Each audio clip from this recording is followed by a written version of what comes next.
Hello and welcome to an Ogre review, Old Guys Geekly review. We're going to be looking at the very first issue of the new Black Widow series by Kelly Thomson. And we'll get through this. I'll go over a summary and then we'll look at some highlights and concepts and somewhat of a review. Maybe by seeing that, you'll be able to determine whether or not you want to read. And so the title is The Tie That Binds, and this is part one. We'll get to part two and three here in a bit after this review. And the credits, you can see various artists and people worked on this. Adam Hughes does a lot of the covers, and it's nice to have him back doing a lot of those covers. First part of the story takes place in Manhattan. Black Widow is on a job where she is asked to do a non-lethal infiltration and take the latest MacGuffin. We'll see what this pans out to be. Um, she makes her escape, and while she's making her escape, she's contemplating why Hawkeye might still be mad at her. She's done a couple of things that may have pissed him off recently, and so we're exploring that concept. But it's not Hawkeye who asked her to do this job. It was Captain America.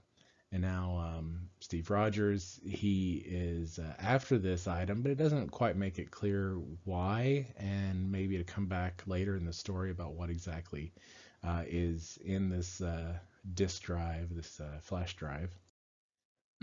Now, Black Widow heads to her apartment. Somebody's in there. She gets surprised and falls out, but obviously she doesn't die because we see her in San Francisco.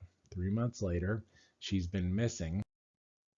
We don't know who her assailant is, but she seems to either be, I don't know, amnesia. She doesn't know who she is, may something like that. But she's working like a regular job, and it just so happens that Hawkeye stumbles upon her on the news. So he figures out where she's at. He contacts the Winter Soldier, Bucky Barnes, and so they even make fun of the fact that she's captured again and they're going to have to rescue her, which is, I don't know. I think I see the whole female in distress storyline kind of odd because, I mean, it's her main title. She should be the hero. And so why are the others rescuing her instead of she rescuing them? I don't know, but we'll get into that later. She seems to have a life outside of all this, and it turns out that Arcade is watching over her, and he's not very happy about just kind of watching. He wants to do something. And that's where we end the first part of this story. So we'll see what happens, see where it goes, and